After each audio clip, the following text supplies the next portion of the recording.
یک جوان نزد حبیب خدا آمدند و گفتند ای پیغمبر خدا، من میخواهم که زنا کنم، آیا بر من رخصت نمیدهی؟ یاران پیغمبر که در اطراف پیغمبر نشسته بودند میگوید بی نهایت غضبناک شدند، گفتند این پیغمبر خدا را مسخره میکنه و این نمیداند که پیغمبر خدا دائما به ضد زنا از آیه های کریمه صحبت میکند. میگه رسول اکرم که بسیار آدمی با صبر و مهربان بودند چیکار کردند؟ در حال جوان را گفتند نزد من نشین، گفتند نشست. گفت ای جوان، گفتند زنا میخواهی؟ گفت بله زنا میخواهم. گفت آیا میخواهی که با مادر تو کسی زنا کند؟ گفت نه ای پیغمبر خدا نمیخواهم. گفت میخواهی که با زن تو کسی زنا کند؟ گفت نمیخواهم. گفت میخواهی که با اپی تو کسی زنا کند؟ گفت نه نمیخواهم. میخواهی با خواهر تو کسی استراحت کند؟ گفت نه نمیخواهم. با خاله و با عمت میخواهی کسی استراحت کند؟ گفت نه نمیخواهم.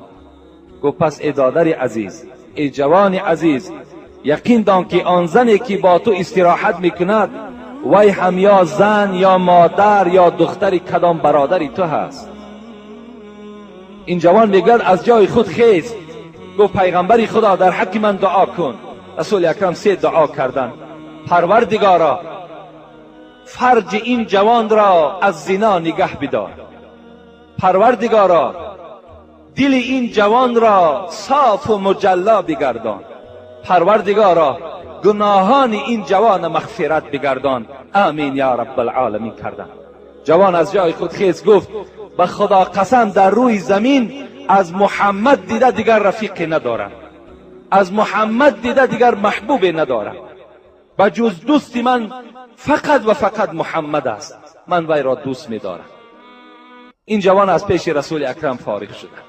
بسیار خوب می شود جوانای عزیز امروز از نظر کردن، امروز با این زنها یک جایه شدن، استراحت کردن، فقط خواهر و اپی ختان پیش نظر بیارید. از این عمل دور باشین، زیرا خداوندم در قرآن برای شما تذکر میدهد، یادآوری میکند ولا تقربوا الزنا انه کان فاحشه و ساء سبیلا. خدا در قرآن میگوید ای بندگان من، کسی دعوا میکند که بنده خدا هستم به زنا نزدیک نشو، زیرا زنا چی یک بدفعل و چی یک بدراهی هست. شما وقتی اگر زناکار شوین جوانای عزیز، دیگر شما حیات شیرین نمیبینید، شما دیگر با زنتان معامله خوب کرده نمیتانید، دیگر زنتان دوست نمیدارید، برای شما ان دخترهای کوچه محبوبتر میشود، شما دیگر با یک زن زندگی کرده نمیتانید، بلکه در حال روز به روز طلاق تو زیاد شدن میگیرد. این بسیار اثرهای ناخوب دارد. بین امروز خداوند 1450 سال پیش قریب ما و شما را گفت به زنا نزدیک نشوین. حکمتش امروز برآمد. سپید کی درک داشت؟ از کسل سپید کی درکدار بود؟ امروز دنیا را سپید اشغال کردگی هست، هیچ طبابتی ندارد. سرچشمش از چی است؟ از زنا کردن است.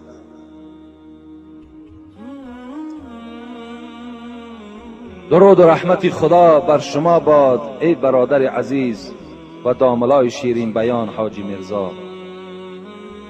سوال: آیا نام اساسی ابو هریره چی بود و چرا او را ابو هریره میگویند؟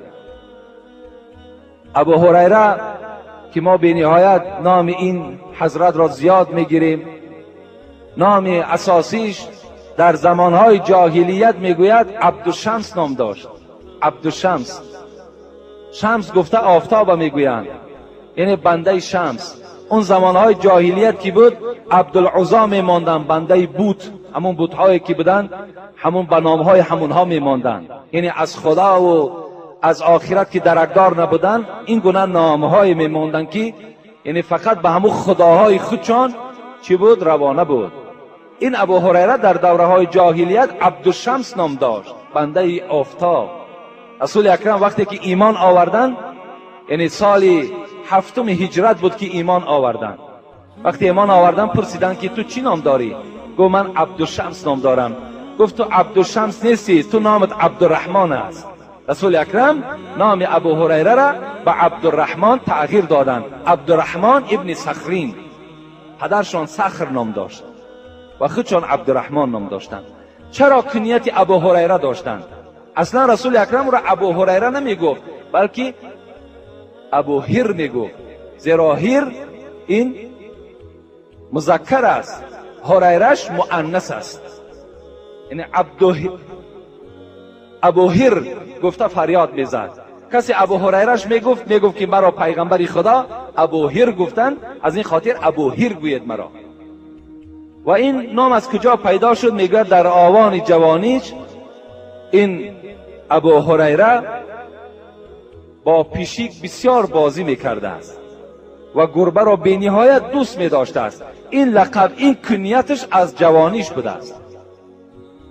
یعنی بسیار که محبوب همین گربه کی بوده است. از این خاطر رفیقایی که همراه خود داشت با همین کنیت ابو هریره گفته آمده، حتی که دوره اسلام هم که آورد این لقبش گم نشد، بلکه ابو هریره باقی ماند. ابو هریره یکی از نفرهایی هست که ابن جوزی میگوید که در بین تمام صحابه ها یگانه ابو هریره حدیث زیاد حفظ میدانست و روایت کرده است. 5374 حدیث را ابو هریره روایت کردگی است. همه این از زیاد میدانستند. میگوید که سبب بسیار دانستن این حدیث های من در چی سبب بود؟ من شب و روز همراه پیغمبر بودم. من از اهل صفه بودم. اهل صفه گفته دائم در همون مسجد پیغمبر خدا نشسته بودند. اونها هیچگاه از مسجد جدا نمی شدند. هر صدقه که به پیغمبر کی می آمد، رسول اکرم که صدقه را کی نمی خورد به اهل صفه می داد. یعنی همون ابو هریره شون همراه چند شیخای دیگر که 40 یا 45 تا 70 میگویند بودن، همون شیر را چکار میکردن؟ میخوردن. از سبب دانستن من میگوید زیاد حدیث این است که با پیغمبر خدا بودم، من کار دنیا نمیکردم. دیگر سببش این بود که ابو هریره نه زن داشت نه فرزند، بی زن و بی فرزند بودن. چنان حضرت محب پیغمبر بودن که میگوید چنان پیغمبر را دوست میداشتم که در رگ و در خونم محبتش چسبیده بود. از چهره پیغمبر میگوید هیچگاه سیر نمیکردم. 1 ساعت از پیغمبر جدا میشدم گویا که قیامت بر بالای من آمده باشد. نمیتونستم از پیغمبر جدا شدم. هر روز وظیفه میگد این بود که 12,000 بار استغفر الله میگفتم. 12,000 بار. یک رشته دراز داشت، میگوید که 1000 گره داشت، مثل تسبیح های امروزه ما و شما. استغفر الله استغفر الله استغفر الله میگفتن. پروردگارا به سوی تو توبه کردیم، به سوی تو توبه کردیم. شب میگوید آن شب برای من حرام بود که اگر با این رشته خود 1000 بار سبحان الله نمیگفتم. پاک هستی تو ای پروردگار. پاکی پروردگار را میگفتم، بعدا سرم میماندم خواب میکردم. این گونه محبوب خدا بودن. انا همین است سببهای ابو هریره بودنش. میگوید یک مادر سال خورده داشتند، بسیار مادر پیرانسال بود. چند بار دعوت میکردن، اسلام نمی آورد. باری میگوید ابو هریره میگوید وقتی دعوت کردم که مادر اسلام بیار، با محمد صلی الله علیه و سلم پیرو شو، میگوید چنان یک سخن ناسزای در حق محمد گفت که دیگر طاقت نکردم. از جایم خیستم، گریان به نزد رسول اکرم آمدم. گفتم ای پیغمبر، اگر دیگر نفر این سخن را میگفت و را پاره پاره میکردم، لیکن مادر من در شأن تو چنان سخن قبیحی گفت که من دیگر طاقت کردن نتانستم. خانه را ترک کردم. یا در حقش دعا میکنی خدا هدایتش کند، یا دیگر اون خانه من نمیرم. رسول اکرم دست برداشتن، گفتم پروردگارا مادر ابو هریره را اسلام عزت ببخش. آمین گفتند. ابو هریره میگوید گشته آمدم، نگاه میکنم که دروازه محکم است و شرشر آب میآید، ریختن آب. یعنی آدم وقتی نو مسلمان شود باید که غسل کند، باید آبازی کند. میگوید آواز آب می آمد، دروازه را تق تق کردم، در آمدم. گفت ابو هریره نزدیکتر نیا که من برهنه هستم، من آبازی کرده ایستادم. وقتی وای میگوید آبازی کرد، لباسهاش که در بر کرد، وقتی مرا دیدن برابر گفت اشهد ان لا اله الا الله اشهد ان محمدا عبده و رسوله. زمانی میگوید ایمان و اسلام در وجود مادر من تأثیر کرد. در پیش مادر میگه چگونه که یک لحظه پیش از سخن قبیح او گریه میکردم، این زمان چنان یک اشک شادی از چشم میریخت که گویا که فرزندی من از دنیا گذشته باشد. اینقدر گریه مرا میگه فرا گرفت و دستی مادر ما گرفته و نزد حبیب خدا آمدم. گفتم پیغمبر خدا بشارت باد که مادر ابو هریره ایمان آورد. دست برداشت گفت پروردگارا محبت ابو هریره، مادر ابو هریره را و فرزند او را در دل تمام امتان من محبتش را جایگیر کن. گفته و آمین کردند. امروز تمام دنیا مادر ابو هریره و خود ابو هریره را دوست می‌دارند و احترام می‌کنند. سلام علیکم اکای حاجی داملا عزیز و محترم. ما یک گروه اخلاصمندان شما از ناحیه کلخوزآباد، اول از خدای متعال برای شما تنصیحتی و سلامتی نیک و حفظ شما و شما بر اینها را از کل بدخواهان می‌خواهیم. آمین. بعدا ثبت‌های شما را بر دوام به صبرانه انتظاریم. اکای داملا ما در کسیت 49 شما را در باب نکاح درباره بعضی چیزها فهمیدیم. من گفتنیم که من از ناحیه آرجانکیزآباد زنگ گرفتم. در عین نکاح در پشت من سوزن سخت می‌کردند. اگر این عمل ناجایز باشد من از سر نو نکاح کنم یا نه؟ با احترام مخلص شما. این سوزن زدنم یک نوع بدعت است، یک نوع خرافات ها هستند. اینا از اسلام ما نیستند، مگر که اینا عرف و عادت همین مردم ما شدند که در پشت همان بچه را که نکاح میکنید سوزن میزنید. این هم هیچ معنی ندارد. نکردن هزارها بار افضل و بهتر است. لیکن این برادر در نکاحش ضرر زیان نه آمده است. یعنی این باید از سر نکاح نکند، بلکه امروز مادامی که دانست و فهمید بر دیگر برادرهایش تبلیغ کند که این عمل عملی نادرست است. باید که ما این عمل را ترک کنیم. اکای داملا التماس با این سوالهای من باز جواب گویید. بعضی آدمان 4 رکعت سنت پیشین را در خانه میخوانند و 4 رکعت فرض را در مسجد خوانده، بعدا باز 2 رکعت سنت را در خانه میخوانند. همین آدمانی که همین خیل نماز میخوانند خانهشان از مسجد 300-400 متر دور میباشد. آیا این عمل درست است یا نه؟ البته اگر سنت ها را ما و شما در خانه خوانیم خودش سنت است. زیرا رسول اکرم حدیث های مبارکش است که شما خانه هاتان به قبرستان مبدل نکنید. مقصد که یعنی در خانه هاتان نمازهای سنت خوانید، نمازهای نافله را در خانه خوانید و آمده فرض در نماز در مسجد جماعت کنید. این حدیث پیغمبر خداست. اگر مبادایی که کدام برادری که در مسجد هم که اگر سنت چه خواند این غلط هم نیست، این نادرست هم نیست، لیکن اگر رفته و در خانه‌ش هم که خواند این افضل تر است و یا باید ما و شما ملامت نکنیم. این خوب است. شما میتونین حتی در همین مسئله های فقه حنفی، اینا مثلا گوری میری را تماشا کنین، میگوید که سنت بامداد باید در خانه خوانده شود. اگر مبادای در خانه خوانده نشد در راه خوانینش، در راه نشد بیرون مسجد خوانین، بیرون مسجد نشد پس یک استون مسجد خوانین تا که در صف شما سنت نخوانید. های اندازه تأکیدها آمدگی است. یعنی در خانه ما و شما نماز که خوانیم تمام جین و دیگرها از خانه ما و شما دور می شود با سبب نماز خواندن ما و شما. تقدیر چیست؟ انشاءالله اینجا تقدیر در سوال کردن من جمعه آینده در باب تقدیر با شما صحبت میکنم. 4م ختم خوجه چی درجه دارد و ختم قرآن چی درجه دارد. یعنی بغیر تقدیر 4 سوال کردن، 3 سوالش جواب میگیم. سوال یک سوالش که در باب تقدیر است جمعه آینده انشاءالله من جوابش میگم. ختم خوجه و ختم قرآن. البته ختم قرآن از ختم خوجه دیده افضلتر و بهترتر است. ختم خوجه را خدا رحمت کند استاد ما بابای مولا شریف که همه شما میشناسید. امون حضرت در همین محله ما ختم خوجه نمیکردند. مرحمت همون سفیدای محله وجود دارد.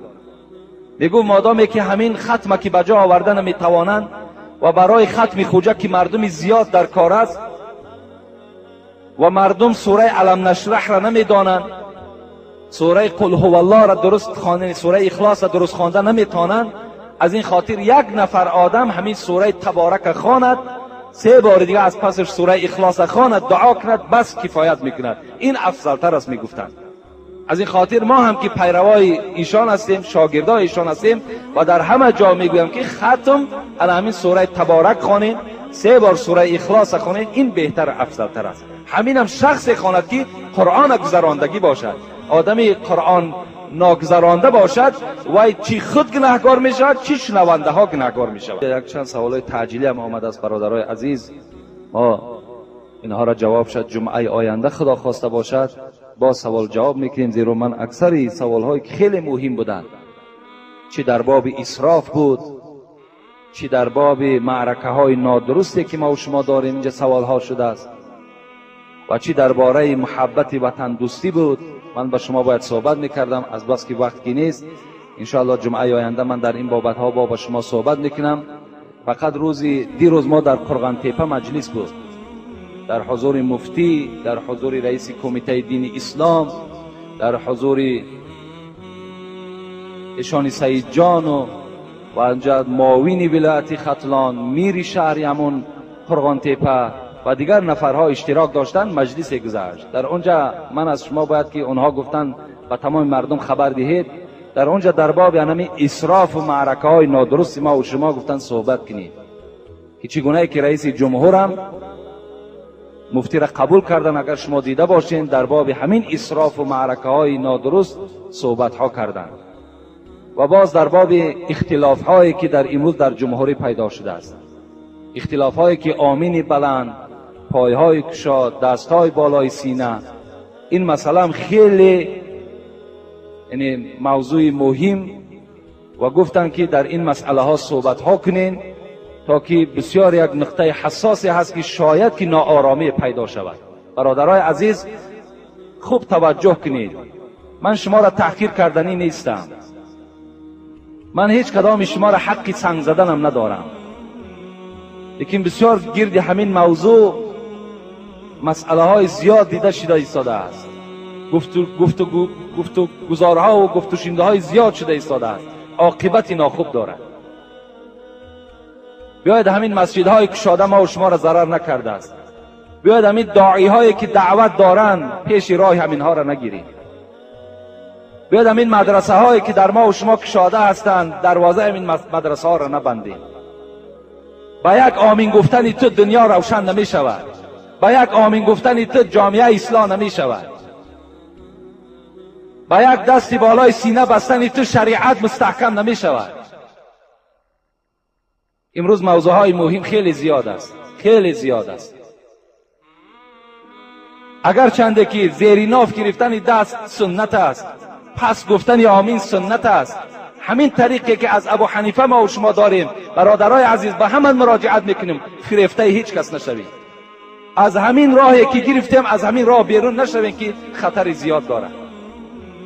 ما دوستار ابو حنیفه هستیم و می باشیم و همچنان می رویم. چی زلال و چی نقص و چی کمبودی در این مذهب دیدیم که رجوع به دیگر رویه ها و جریان ها میکنیم. امروز شیعه هم میخواهد جریان خودش در بین ما جاری کند، نصرانیش هم میخواهد جاری کند، تا که همین تاجیکستان آرام ما و شما را، این تاجیکستانی که اینقدر پیشرفتی دارد، رئیس جمهور چند قدر حرکت ها برای بهبودی کرده ایستاده است، همین ما و شما باور کنید از دست میتیم، بعدا پشیمان میشیم، فایده ما نمیکنه. این مسئله در اونجا دیده شد. بسیار از شما خواهش میکنم انشاءالله هر مسئله برآمد در ما توجه، در ما از ما پرسان، از هیچ کس نپرسید.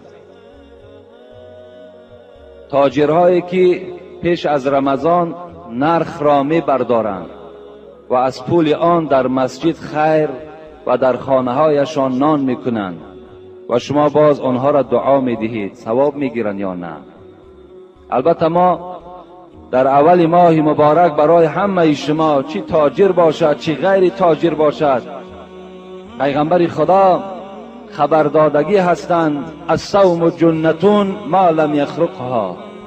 این روزه، این ماه مبارک رمضان برای شما سپر است، چگونه که دو جنگاور جنگ میکند و در دست آنها سپر است و خود را از هلاک شدن محافظت میکند، این روزه مبارک هم در روز قیامت برای ما و شما سپر می شود از آتش دوزخ.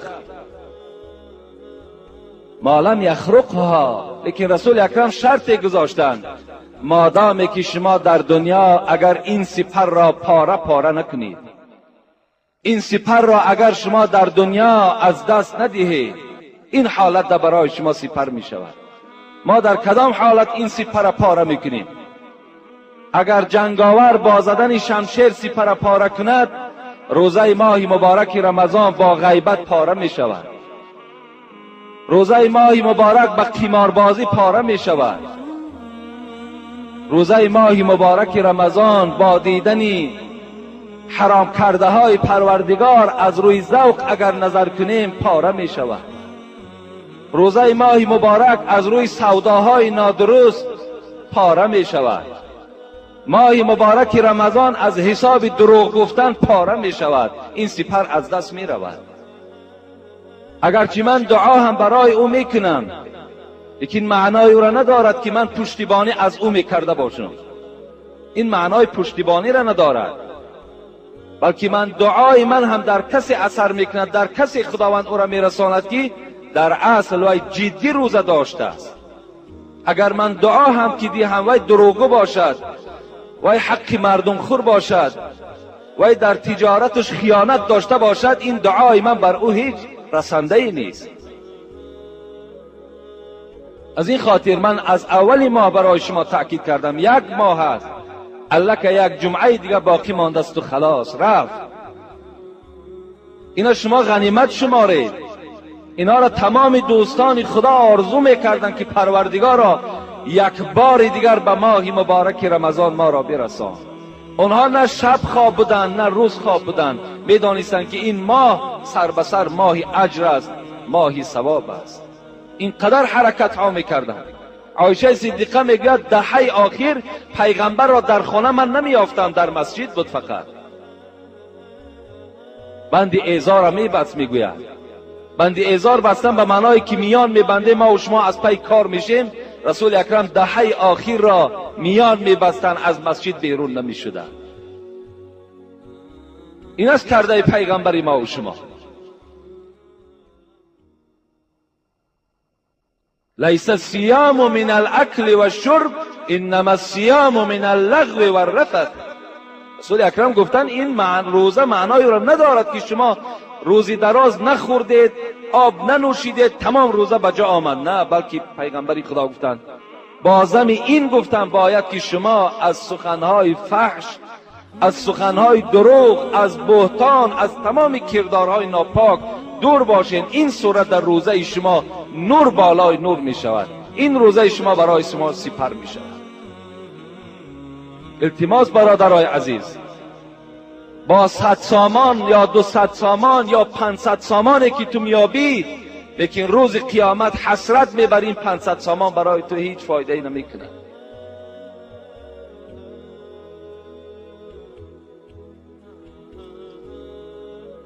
این سوالای تعجیلی بود، از الحال آمدن من جواب میگویم. السلام علیکم محترم حاجی مرزا، ما یک گروه مخلصان شما که در شهر دوشنبه استقامت میکنیم و در بازار کاروان و تجارت مشغولیم. در نزد ما یک جوانی کسیت فروش است و هرگاه که ثبت آواز شما را میگذارد ما خیلی شاد میشویم و در حق شما بهترین خوشی های دنیا و آخرت را آرزو کرده از شما 2 سوال میکنم. التماس با سوال من جواب گویید. گبناز از نظر اسلام، گبناز این سحر است، سحر در اسلام حرام است. گوید که عروس قرآن کدام سوره هست؟ با احترام یک گروه صاحبکاران از بازار کاروان در همون 4 کتاب به فکرم که عروس قرآن سوره یاسین می گفتند، لیکن برای ما و شما قرآن همش عروس است. برای ما و شما همه سوره های قرآن عروس هستند. این شرط نیست و این واجب هم نیست که ما و شما دانیم که عروسی سوره های قرآن کدام سوره هست.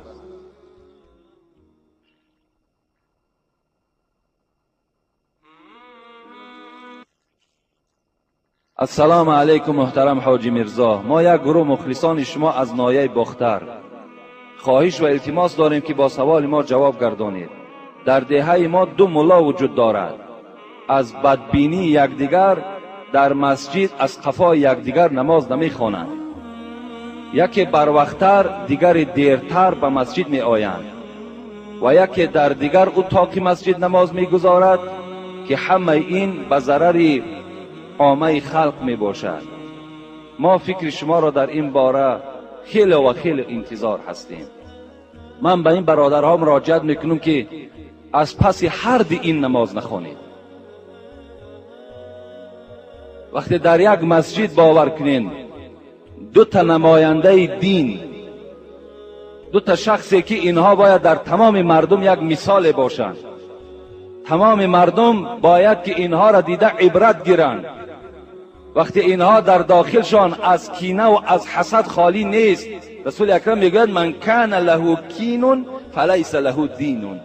کسی اگر یک ذره کینه در دلش داشته باشد وای دین ندارد. وقتی این کینه و حسد از طرف این عالم ها وقتی پیدا می شود، پس این عامه مردم ما چی گوییم دیگر؟ بی نهایت مصیبت کلان است. این یک ناآرام کننده باور کنید، چی در مسجد چی در جامعه هستند اینها. از روی اسلام رسول اکرم گفتن انزلوا الناس منازلهم، هر کس را در منزل خودش نشانید. نگاه کنید کدام همون بهتر است، کدام همون علم خوب دارد، کدام همون با آداب است. بازم علم داشتن آداب با ضرور است. کبر در عالم نمیزیبد. عالم باید خاکسار باشد، باید با بای و با فقیر برابر باشد. نگاه کنید که اگر این خصلت‌های خوبی نیکی پیغمبر خدا اگر در کدام او اگر یافت شود، از پس وی نماز خوانید. و الا اگر هر دوش این گونه حسد و کینه و بدبینی و بدخلقی و غیبت داشته باشند، اونها را ترک کنین، از پس یک آدم دیگر نماز خوانید. این بهتر است. بسیار مصیبت کلان است باور کنید. حالی در اینجا یک سوال دیگر باز در همین بابم آمده است. در یک مسجد دو قوم، این جایز نیست، درست نیست. از این دیگر فتنه بزرگ هست. به نهایت خوب می شود که از پس هیچ کدام اونها نماز نخوانید. السلام علیکم و رحمت الله و برکاته. بابای حاجی در حق مادر ما که در بیمارخانه خواب است یک دعا کنید که خدا شفای کامل عطا کند.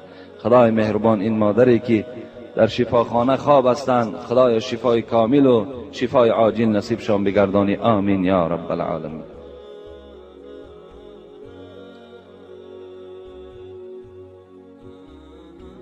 السلام علیکم داملای شیرین سخن. من یک چیز را پرسیدنیم. یکم فکر شما نسبت کرخت و کرختگران چیست؟ التماس جوابش را همین روز گردان. با احترام یکی از مخلصان دائمی شما.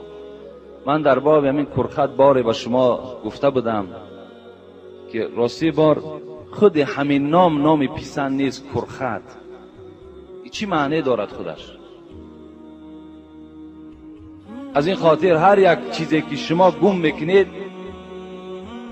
به همون ذاتی که خودش یابنده است، به همون ذات مراجعت کنید. بهترین صورت شامل می شود که پروردگارا آن مالی که من از دست دادم تو میدانی در کجاست، در دست کیست. خدای مهربان همون مالی مرا پس بگردان. این بهترین صورتش انا همین است. من از حساب این مسئله هایی که برای شما گپ میزنم باور کنید در چندین جاها ما را سرزنش میکنند که شما آن عرف و آن عادت هایی که پیشینیان داشتن همه او را انکار میکنید، بیکار میکنید.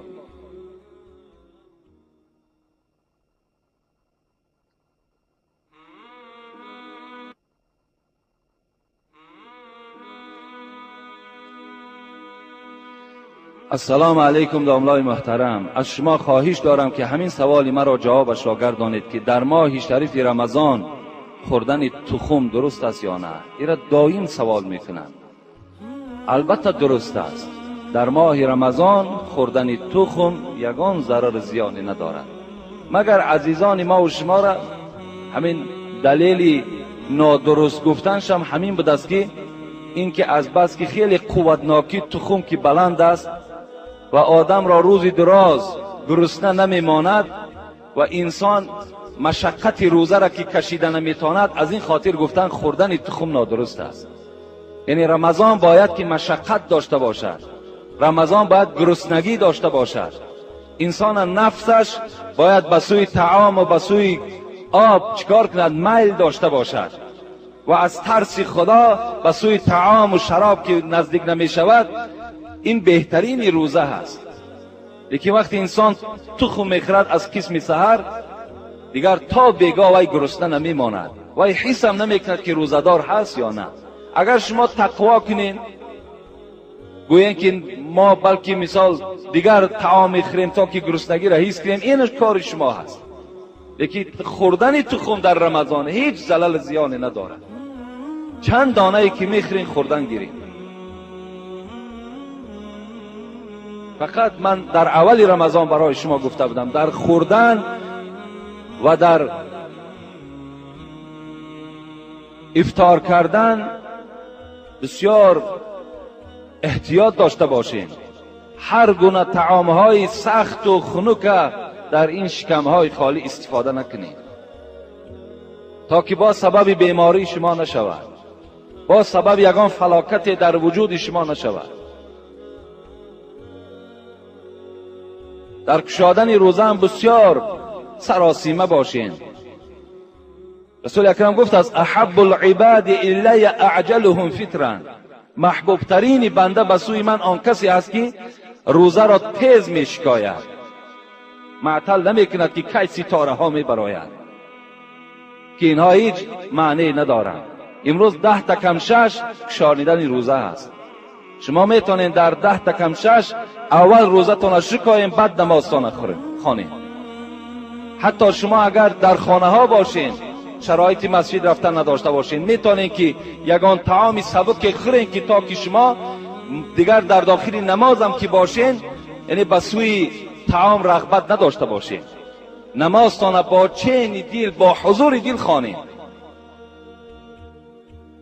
در کلاب ما و شما عادت نشده است، لیکن بیرون از این در دیگر جاها همون یک چینی در یک سیوخش میگویند، در همون طرف ها بگیم مثل همین آشی بریده ما و شما واری، همون را یک تشا میخورند، میشکاین روزه ها، شما بعد خیسته نماز میخوانند.